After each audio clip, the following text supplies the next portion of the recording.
YouTube, how's it going? The Goat House is back with some updated NFL power rankings just after the opt-out deadline here and just before the NFL season. It's right around the corner, so I'm pretty excited for the season. But a lot of teams affected by the opt-out, some more than others.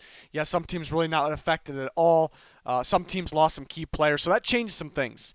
What also changed some things is just this offseason and me thinking about these teams and where they're at and looking at the schedules, everything. So that's why we're here to break down my rankings from 32 to number 1 heading into the 2020 NFL season. Before we get started with that, 60K, that's our subscriber goal by week 1 of the NFL. We'll be doing these power rankings updated every single week, even throughout the playoffs. We also have weekly predictions, pick'ems. Cannot wait for all of that. Super excited. So please subscribe, turn notifications on. We got you covered here. And you're going to want to follow that Twitter, updates on the NFL and on the channel. And then we have a podcast as well. Episodes out every single week. Link in the description to comments for anything that you may need there. And then we have updated merch heading into the NFL season here. The Goat House is back merch. You'll see a link there on the screen, but there's also one in the description in the comments. Would really appreciate if you can check it out. But on to the power rankings. Again, I've talked about this before. I think in terms of talent, the NFL's in a pretty good place. I don't think there's any terrible teams. Really, there's definitely teams that definitely can't win the Super Bowl, but there's definitely teams that pretty much any team has a chance to win more ball games than we expect, get to the playoffs. So if you see your team towards the bottom, it doesn't necessarily mean I think they're bad. It's just somebody's got to be down there and somebody's got to be at the top. But at number 32, we're gonna go with the Jacksonville Jaguars here. Not really affected too much by the opt-outs. We've seen a recent one, Rashawn Melvin, which could have contributed to the corner group, but they do have who they just brought in, C.J. Henderson in the draft, and they drafted Clavon Chase on as well for the edge rush position. Him and Josh Allen, that's a great duo for the future, so I'm excited about that. Minshew's still a question for me. I know some people believe in him, especially Jags fan. That's okay. That's okay if the fans believe in him. Definitely need to see more. Receiver unit gets better. Obviously, DJ Chark getting better. They get Laviska Shenault, who I like if he's healthy. Is there just enough on this team? Do they have enough of a passing attack? Defense isn't the same as a few years ago.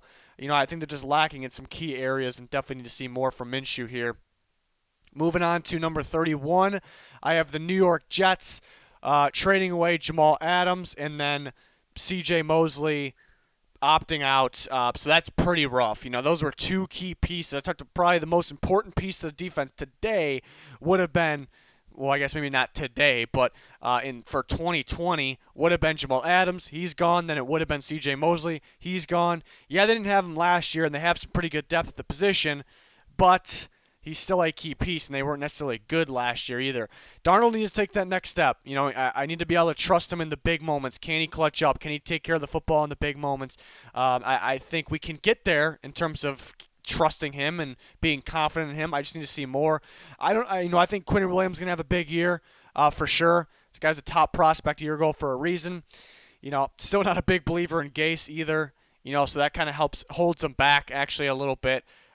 Defense could be pretty solid still, but taking away Adams, C.J. Mosley, pretty tough, so I have them down at 31 for now. Fellow AFC East rival, Dolphins at 30, number 30 here. They could be a sneaky team. Tua could be a lot better than expected rookie year. It wouldn't really surprise me if he played outstanding for a rookie. And they've gotten better for sure. They've gotten better in terms of their team, especially for the future for sure. Feels like a tougher schedule this year, a way tougher schedule. And they're still lacking in the offensive line. Just so many new pieces. And sometimes we see the new pieces click. Most of the time we don't. I think there's going to be a little bit of an adjustment period here. It's definitely a team to watch out for the future. Number 29 is going to be the New York Football Giants here. Had some opt-outs. You see Nate Solder gone, Sam Beal gone. DeAndre Baker might miss because of the off-the-field issues, so they're very short on corners. James Bradbury, I guess, was somewhat of a big signing in free agency, so that'll be their top corner and really their only corner that you can definitely trust, perhaps. A growing defense. Do they have enough pass rush from the edge? I think they got a pretty good defensive line. They'll stop the run there. I think they'll rely on the defensive line a bit much. Offensively, they can put up some points. offensively they could improve the offensive line, even though Solder's going to be out. I still feel like it's somewhat improved. They're going to run the crap out of the ball. Saquon's going to run wild this year, and that could open things up for Daniel Jones. So the offense could be a little scary. I just don't know if they have enough. I think teams are going to stack the box, and I don't think their defense right now is much of a threat to anybody. And they actually have a tougher schedule than you would think as well. 28, I'm going to go with the Bengals. I like Joe Burrow a lot. I think he can make some noise. And as a rookie, really, he's got weapons. You worry about the offensive line. And then you look at the defense. Pretty similar, I think, the Bengals and the Giants. Their defenses are in the same area there. The pretty young, could continue to get better. I like the upside for the Bengals, especially for some of these young guys they got. Not a crazy pass rush. So then you compare the offense, I think pretty similar as well. The Giants got Saquon, Bengals got Joe Mixon, Joe Burrow, and Daniel Jones. I actually trust Burrow a little more, but then I trust Saquon a little more. I like the Bengals receiver unit, but the Giants have maybe a little better offensive line. So they're kind of in the same area, as you can see. Just some more growing to do, adjusting to do for the Bengals there, but a bright future for them as well there. And then next, we got the Washington football team, which, you do worry about their offense because the offensive line probably got worse in the offseason. I don't think Eric Flowers is a big loss. They're going to make or break this team or anything like that. But adding on top of that, Trent Williams, of course, and not a lot of receiver weapons. They got some guys that can step up, and I do like Terry McLaurin a lot. That's their solid number one there. That's the bright spot. His former teammate, or his current teammate and former teammate, Dwayne Haskins. Haskins, I think people can start to believe in him a little more, You don't have to put full faith in him or full confidence, but I think people just kind of go and look at the stats. He got thrown into a bad situation. He turned the ball over quite a bit right away. He cleaned it up a bit after that. So I believe in Haskins. Does he have enough talent at receiver and offensive line? The running back room's looking pretty good. I like Antonio Gibson. He'll be used as a receiver and a running back, so that could, that big talented running back room could spark some things there. But the offense is definitely bottom tier, but I have them ahead of some of these teams that some people don't because I like their defense that much. I think their defense alone can win some ball games, mainly because the front seven, the starters, and the rotation's very solid. They're going to get some crazy pass rushing. That's game-changing right there. That can help the offense out. The front seven can help the secondary out there. So they'll win some games on that alone. So that's why maybe I'm just a little bit higher on the Washington team there compared to most people. 26, I got the Carolina Panthers, and pretty much the opposite of Washington here, which is interesting because Ron Rivera's gone from Carolina to Washington, but it doesn't really mean something here. It's just a coincidence, but it's interesting because I think they're the opposite. Washington has the defense, Carolina's all offense. I do worry about the Panthers' defense right away. I mean, they drafted all defense for a reason. They're trying to rebuild that. They got a college mind running the show there, so there's definitely going to be an adjustment period. The defense could be one of the bottom ones, but maybe at the bottom of the NFL. But they do have some studs. You got Brian Burns from last year. You got Shaq Thompson. You got drafted Derek Brown this year. So, you got some guys that can make plays, but it's definitely going to be one of the weaker defenses. The offense, on the other hand, it's going to be pretty high-powered. Teddy Bridgewater in there, who I like a lot. Christian McCaffrey, the receiver unit's getting much better. The offensive line, I guess you worry about the interior offensive line a little bit. I think maybe the tackles got better as a group in this offseason. Interior, maybe not so much. But they'll score points. They'll score points. So like I said, pretty similar to the Washington team there, but the opposite, in terms of where their strength is. I think offense trumps defense a little bit maybe this year.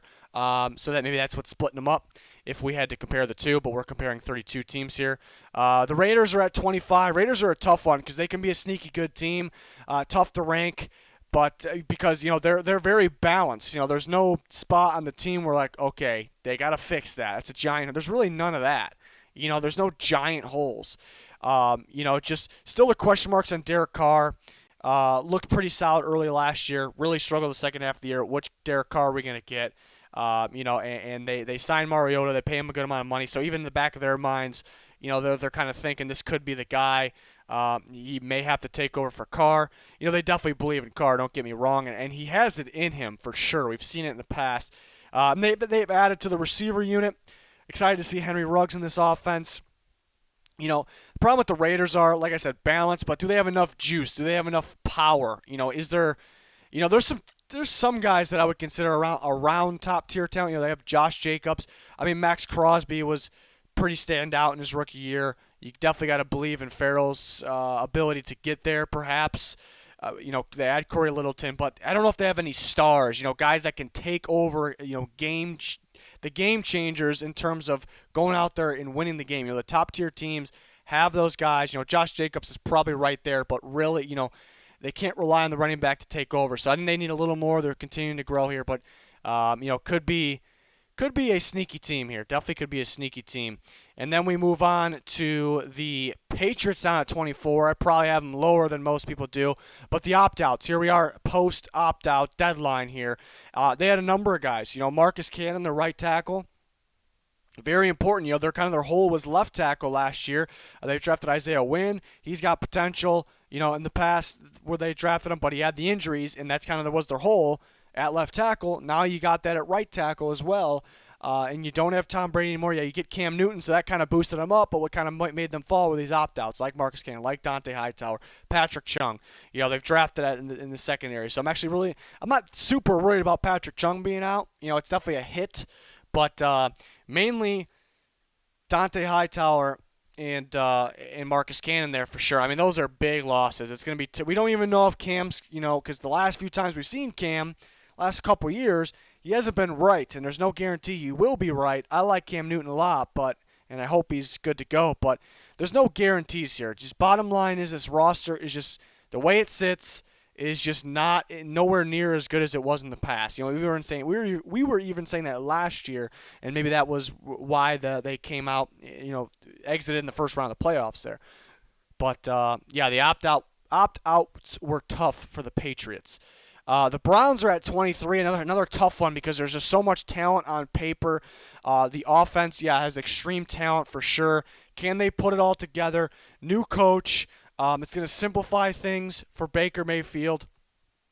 In terms of Stefanski's offense, they're going to run a lot of play action. They're going to get the running backs the ball a lot, which, that could be the game plan. I worry about the lack of shots they take. That was kind of the problem with the Vikings at the end of this year with Kevin Stefanski calling plays and kind of getting conservative. So back and forth there. Yeah, it's great for Baker. It's simplified. They're going to use the running backs as they should because they have the best duo in football. But will they kind of be limited because of that, to what they can do? So kind of back and forth on that, but the talent is there. The defense, I'm really, evaluating all these teams, as we get closer. I'm a little worried about the defense, honestly.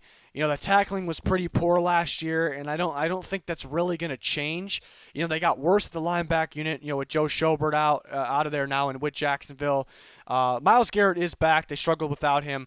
I think Garrett and Sheldon Richardson coming from the inside, that's where their key pressure is coming from. Those are the kind of the game changers for them. The cornerback group can step up, Ward and Greedy. I don't think it's going to be a terrible defense. I think they're going to rely a little bit too much on their offense there for the Browns there this season. Next, we got the Chargers, 22. And the Chargers are pretty much the opposite of the Browns. I like their defense. On paper, their defense is fantastic. They're going to get pressure. They have the secondary to make the plays. Offense, I don't really trust the offense too much. We really don't know if it's Herbert or Tyrod. For this year, I like Tyrod winning more games than Herbert. That would be the reason to go Tyrod. But, me, I don't draft a quarterback that high and just sit him on the bench. I get him going early on before throwing him into a bad situation. You don't want to create that. So it's really a tough choice, honestly, for the Chargers for the reasons I explained. But the offense, I can't really trust. I don't like the offensive line. The quarterback situation's not going to be great. I like Eckler. I like the receiver duo. I like the Hunter Henry, of course. I just don't trust it fully. Is it going to be terrible? No, but not a whole bunch of expectations. But the defense could end up being one of the best in football, and that can win them some games alone. And the offense could perhaps surprise. So pretty much the opposite of the Browns. The Browns have the offense, Chargers have the defense. Why do I have the defense ahead of the offense? Kind of in the same situation here in an offensive league right now. Well, it's because I definitely trust the Chargers defense. It's great on paper. I trust it. The Browns offense is great on paper. I don't fully trust it right now because I don't want them to get conservative. I don't want them to go away from taking the shots, first year play caller too. So that'll be the difference between those two teams. And then we got at 21, another tough team to rank, the Falcons, because we know they're very talented on offense. They made some improvements on defense, but the defense is still, could struggle a little bit. But, yeah, the offense could be high-powered. I like Todd Gurley in this offense. I like Matt Ryan to step it up a little bit this year. Hopefully Calvin Ridley can step it up.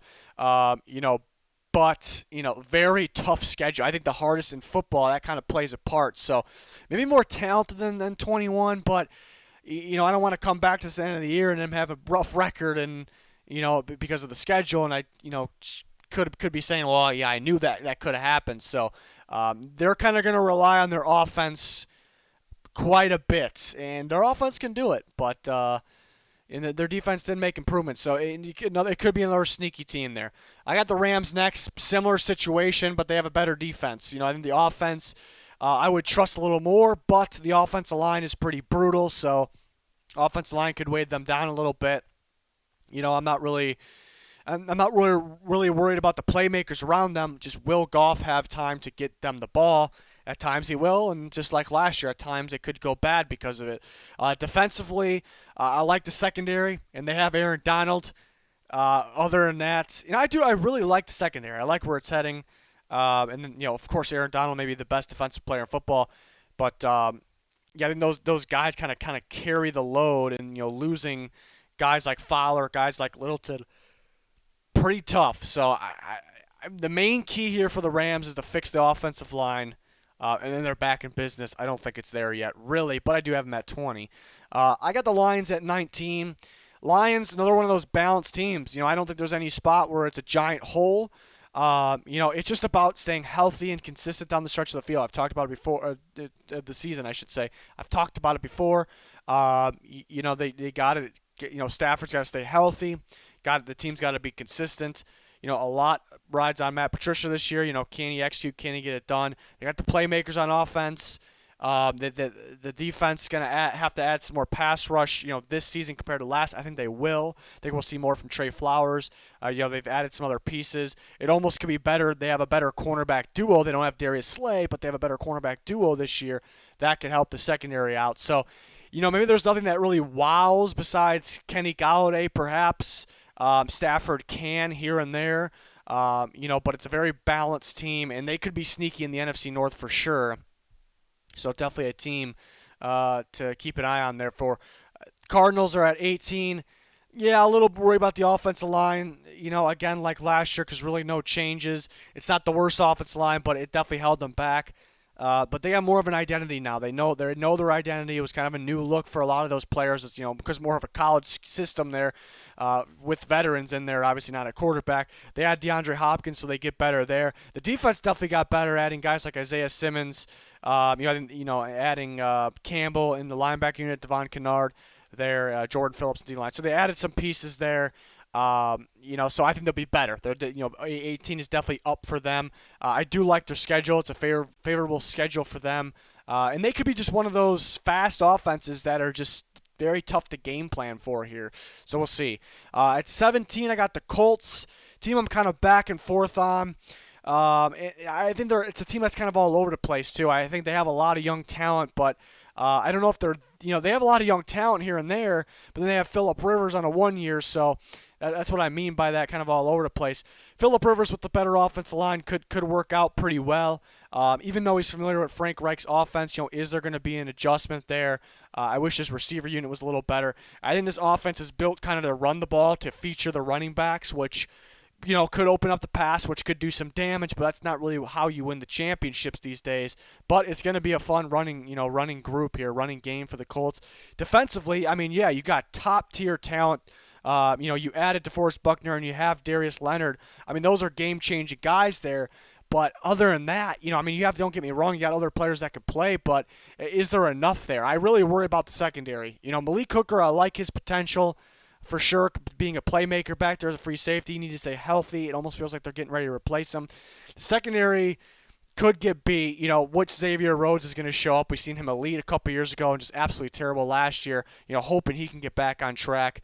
to step up for them. They do get Kenny Moore back. He was hurt last year, but yeah, it's one of those defenses that can get hot and cold just because their playmakers can show up. They rely on them. They could show up here and there to really be the game changers. But then there's weeks where those guys won't be able to carry the load, and I guess a lot rides on Phillip Rivers to how we adjust year one here. Maybe not the weapons that he had at LA with the Chargers, but he has a better offensive line. So it's another one of those tough teams. Another one of those tough teams there to predict this year.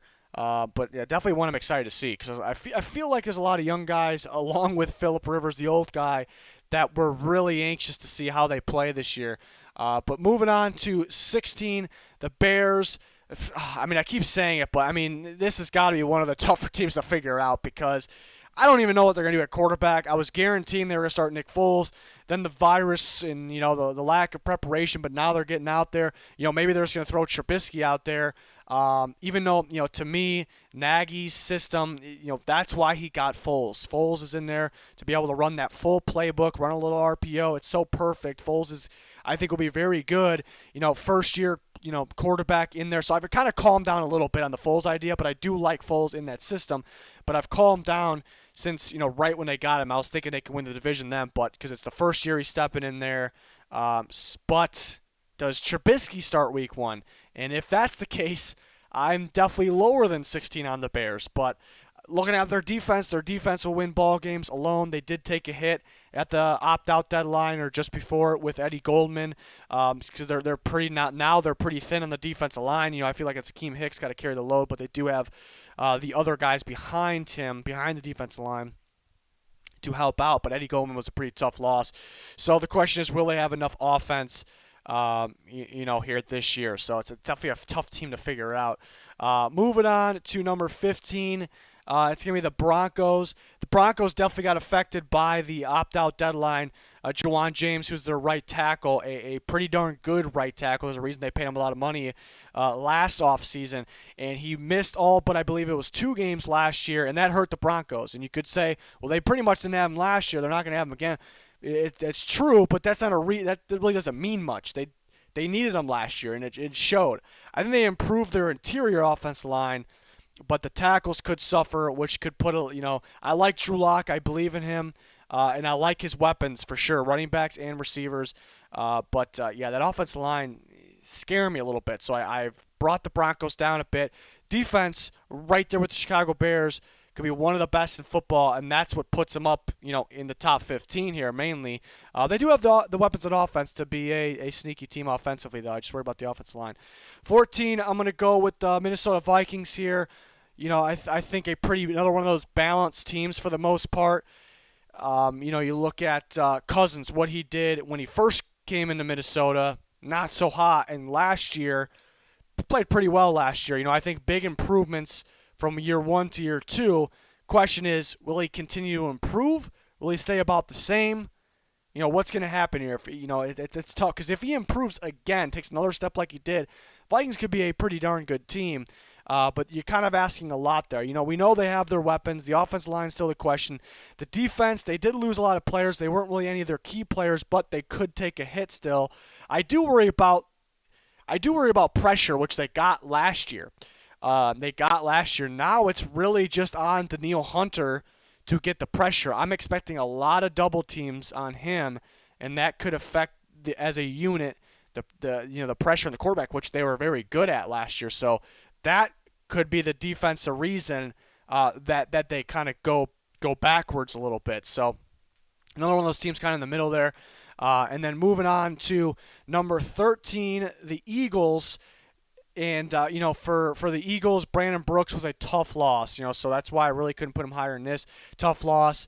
How strong with the running game? I'm not expecting anything spectacular from the running game. Their running backs are good. They're solid guys like Miles Sanders because they're involved in the passing game as well. That's what makes them good. I think, Carson Wentz obviously got to stay healthy. I like Rager with this offense. I like the group, really, but Rager I like a lot. They can have a lot of production right away. The offense will be good. I think Carson Wentz, if he's healthy, steps up this year. We've seen kind of hot and cold last year. Middle stretch of the season, it was kind of yeah, you wish he was a little better, but I think he could definitely get better this year. Defensively, I like the defensive front there in terms of the actual defensive line, I should say. I like it very much. You had Darius Slay in the back end.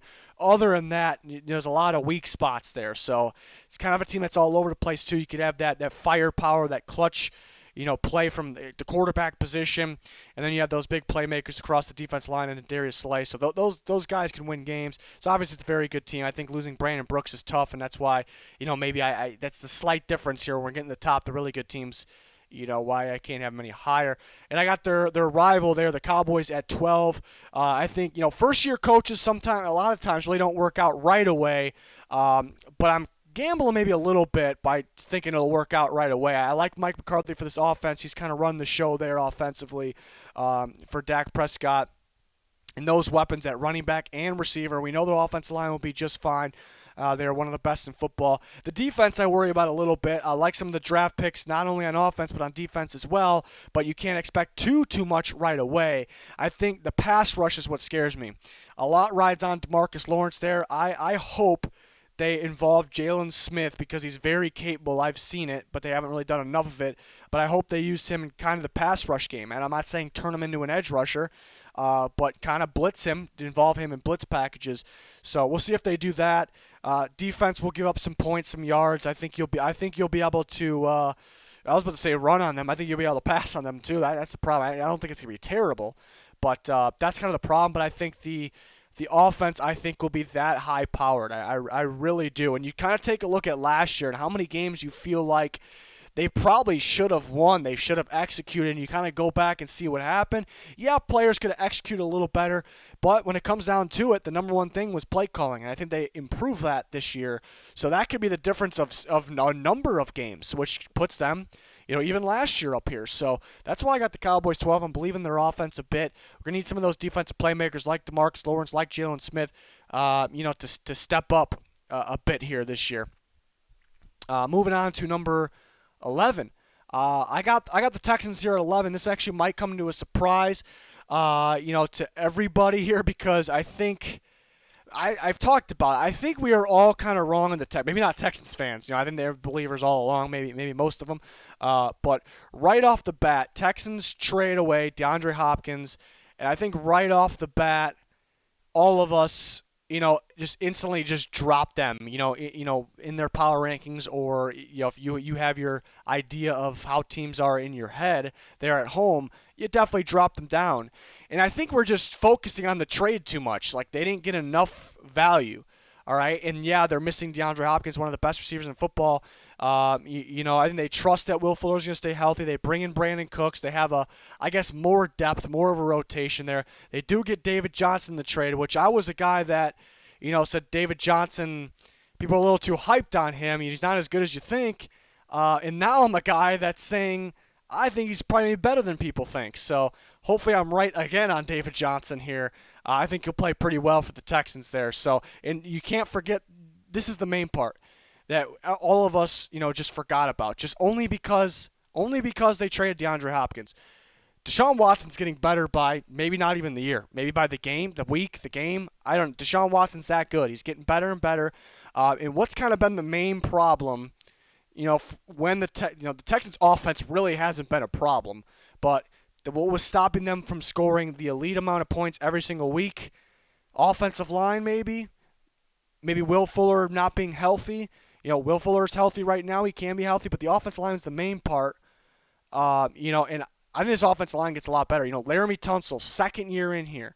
They have Titus Howard. I think guys like that are getting better. And they have Max Sharping too from last year's playing guard. These guys are kind of completing the unit. Now the unit's put together. It's going to continue to grow. It's going to continue to be better. It's going to be a lot better than people think, which will help Deshaun Watson. Defensively, as we sit now, J.J. Watt is healthy. Whitney Merciless is healthy. Those two together, pretty good pass rush. They also have Charles Omenihu, who provides pass rush from the inside. They drafted Ross Blacklock, who does the same thing. This team, if healthy, big if, will provide a better pass rush than you think. A long list of DBs. Standout guys. Justin Reed probably leading the way there. But a long list of DBs that could play. So I think this team's better than a lot of people think, and that's why I got them at 11. It could be a sneaky team, I guess. I don't really consider them sneaky, but most people are kind of down on them just because of one trade and what they didn't get back for him. I think that's wrong. And who knows? They could miss him that much. Packers at number 10. I'm disappointed the Packers didn't go out and get more weapons. I think everybody is. I think Devontae Adams even said, that he was surprised they didn't get one, honestly. And they got Devin Funchess in the offseason, so it's a little something there to add to the receiver unit. He opted out, though, so that's tough for them. So I worry about the receiver weapons here for Aaron Rodgers. He's got the help at the running back position, and the defense is definitely getting better. Last year, a lot of new faces, and they were able to click right away. So some really good pass rushers there with the Smith Bros. The Kenny Clark from the inside there at the nose tackle position. Secondary's looking really good. It's crazy to think the defense is the strong part of this team. But then if you go, and that's kind of the main reason they made it as far as they did last year, the defense, and maybe Aaron Jones in the running game. But then, Rodgers didn't, he played well, Rodgers, but he didn't play like the normal Rodgers we're used to, kind of taking over. And I think now's the time where, the great ones really go and do that, when you kind of not really least expect it, but when you're starting to think, maybe he can't do all that much anymore. And I think this is kind of the time where he got, basically what I'm getting to, I think he can improve this year. I'm not super confident when saying that because of the receiver unit, but I think he can improve from last year to this year there for them. So I trust the talent on the Packers. As you can tell, I can trust the talent all over the place in the Packers, maybe besides the receiver position. LaFleur, I'm still a little iffy on. It's kind of like the script-based offense. We'll see how that works when teams are able to game plan for him. So it's a team I'm kind of back and forth on, but they have some top-tier talent pretty much all over the place, honestly. It's just kind of lacking that receiver department. So they make the top 10 there. Number 9, I got the Steelers. As we sit now, they're healthy. You got Big Ben, you got James Conner. They're healthy. And last year they were one game away from making the playoffs, and that was with some pretty bad quarterback play without Big Ben. They have the receiver unit. They add Ebron, they add Claypool to an already pretty good unit with Juju Smith-Schuster, Deontay Johnson, James Washington. So a pretty good group of guys. So this could be. I was predicting them to be a very high-powered offense last year. That didn't work out because Big Ben got hurt. Injury, more news on the injury, exactly what he had done, came out recently, and that kind of makes things a little scary. I think they were saying nobody's ever came back from something like that, or it's an interesting surgery or whatnot. But can he stay healthy is kind of the question. But as of now, they're healthy. I think they can be a high-powered offense. You look at the defense, something we already know what's proven. It's one of the top-tier defenses in football. They have the key pieces, the key impact. They have the impact in the right spots. Pass rush mainly.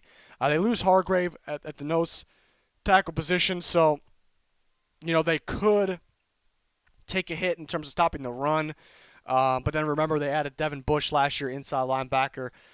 Even though he's not Hargrave. Hargrave's a nose tackle, but he's definitely he's getting better, and that helps in the run game. The pass rush has to continue to keep it up. Secondary is good, definitely good, but I think at times last year their job was a little easier because the pass rush was so good, so that's why the pass rush needs to keep it up. But as we sit now, very talented team, make the top 10. And then number 8, who had good news today, or yesterday at the deadline of the opt-out for the COVID there. Tre'Davious White considered opting out, and it sounded like I really thought he was going to, and that was scary, but he's going to play. So you love to see that, and that's big time for them. Their best, maybe their best overall player, perhaps their best corner for sure. The Bills could arguably have one of the better defenses in football, very balanced. We'll see how their edge rush is. Would like a little more from the edge rush position. They have a number of guys that could play, just no game-changing guys. Maybe. We'll see. I like their interior pressure. They're going to bring some good interior pressure, but it's a well-built defense. The offense, they add Stephon Diggs, so a little more firepower. They were missing that true number 1 receiver last year, the big playability guy. Even though John Brown brought some of that, you just get a lot better version with Stephon Diggs here. Then Josh Allen's has got to stay consistent because we've seen him early last year kind of turn the ball over. Then after that, they try to make him a game manager, just not enough. They kind of found that middle ground, and that's why they got to the playoffs there.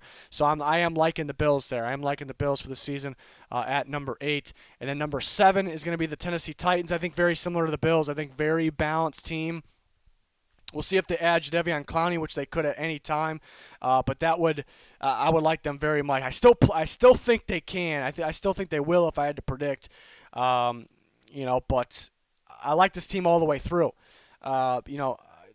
Something that people got to remember: the Titans been pretty much a mess with their system really altogether, but their offensive play caller and system there over the last couple of years is like rapidly changing, and now they're sitting in there as of now pretty firm, with Arthur Smith, and it really started to come together last year at the end of last year.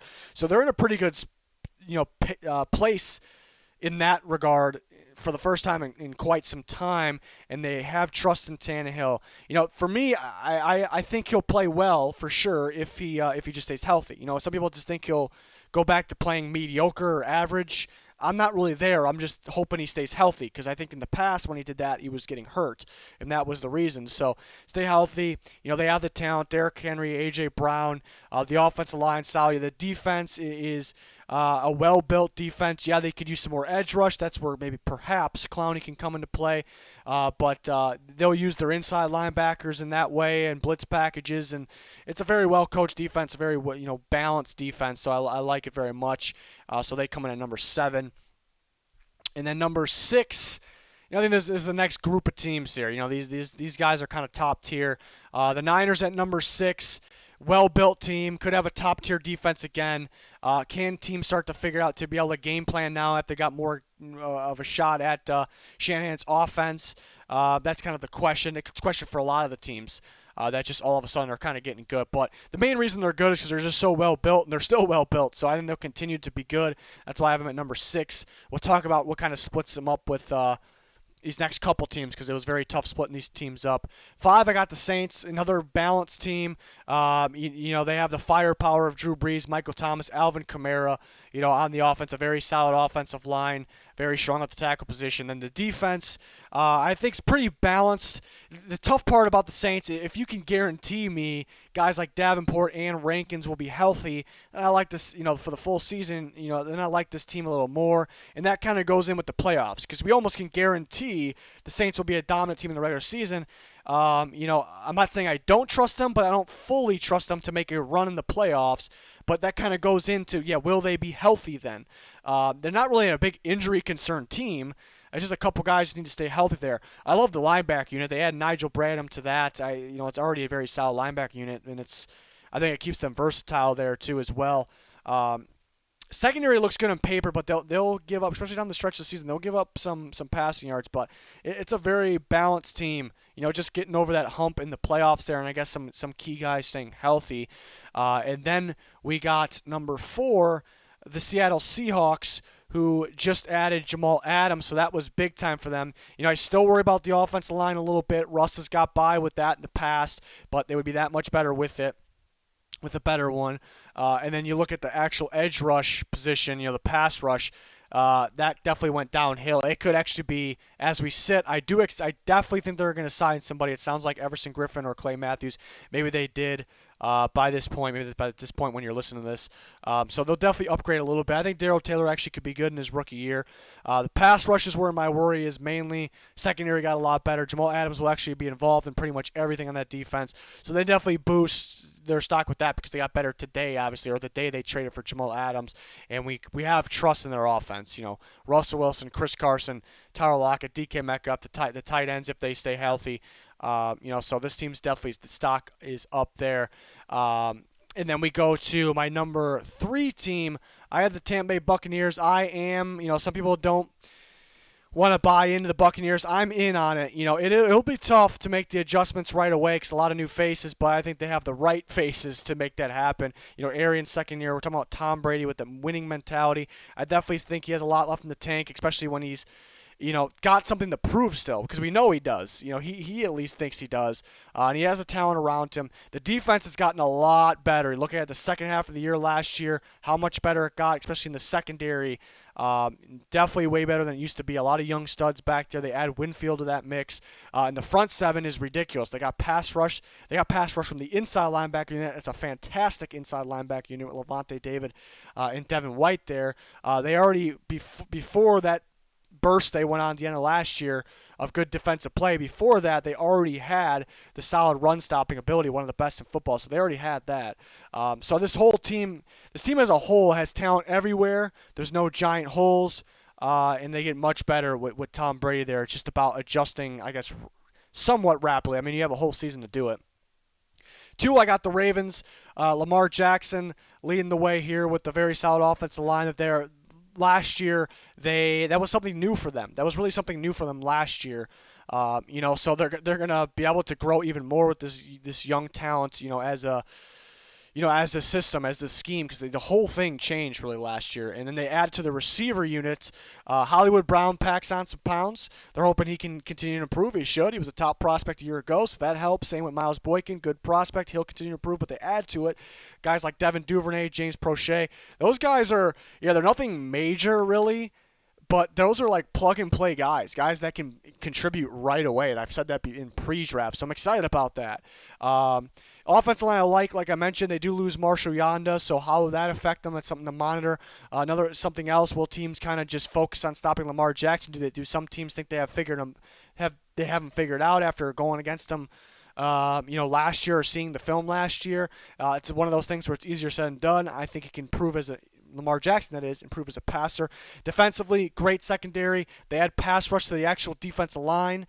The actual edge rush though from the edge, Matt Judon and possibly Ferguson. Is there enough there? They add Patrick Queen in the inside. I mean, it's a good team all the way around. They add Patrick Queen. Patrick Queen, kind of a raw prospect, so he could have some moments where he struggles a little bit early on, but it's a great addition there. It's a very solid team. It's a very solid team. That's why I got them at number 2. And number 1, I still got the Kansas City Chiefs, the defending Super Bowl champions here. They got the best player in football, Patrick Mahomes. They have the weapons. They had Clyde Edwards-Helaire, who is is there any more of a perfect fit for a guy? He's going to be really good right away. It's going to keep defenses on their toes there. They're going to run the ball. They're going to throw it to Edwards-Helaire as Mahomes going to air it out downfield to any of his weapons there. Defensively, they kind of get better by default because Spagnuolo, first year in there last year, switched the scheme. They got talent everywhere. Chris Jones, Tyrann Mathieu. They got talent. Frank Clark. They got talent everywhere there. And they continue to improve every step of the way. The defense doesn't get enough credit for what they did in the playoffs down the stretch of the season, so this defense kind of just improves for those reasons, more reps together. So I got the Chiefs at 1. Didn't really think about changing that, even though the Ravens, a lot of these teams are good. And what splits up, I think the Bucs, Seahawks, Saints, Niners, 3 through 6, very, very close. I guess I didn't order them by their quarterback play, but I guess maybe what maybe why the Niners are 6 is, Jimmy Garoppolo, I think he's fantastic, but we could possibly see some elite quarterback play from those other 3 teams I just named. So maybe that, you got to start splitting hairs here at the top with the great teams, the elite teams.